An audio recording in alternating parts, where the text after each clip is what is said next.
Alright, good morning and welcome back. So, ngayon ay pupunta tayo ng Taguig City Hall dahil magbabayad tayo ng violation. Kailangan natin siyang bayaran dun. Meron tayong 5 days para i-settle yung violation natin.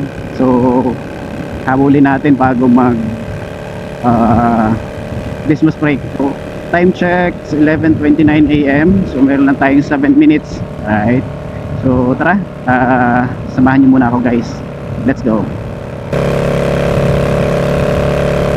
Kanan tayo dyan sa may Santos Avenue. First time pala natin guys pumunta dito sa City Hall ng Taguig.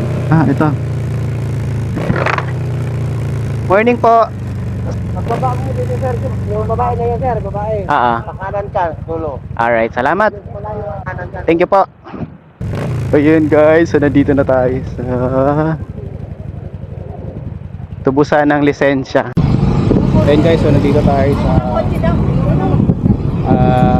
Taguig City Hall. So ngayon, kuha tayo ng form tapos bayad tayo sa doon. Bayad tayo ng lisensya mamaya. Okay, abangan nyo guys. So ayan guys, so tapos na tayo magbayad ng violation, no? So beating the red 2,000 guys. Oh no! Sakit guys. Sakit ng bulsa ko. Grabe, 2,000.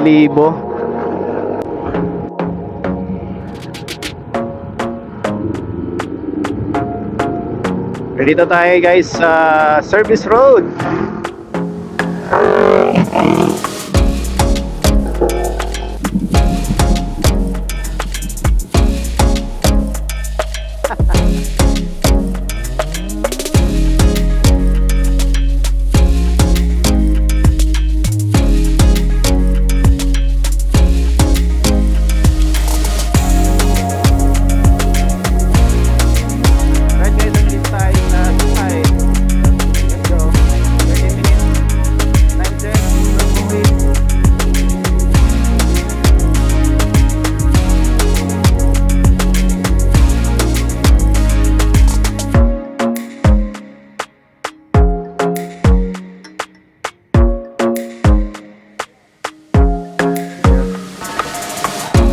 Alright guys, so nandito na tayo sa SM or parking. Para tayo ng parking guys.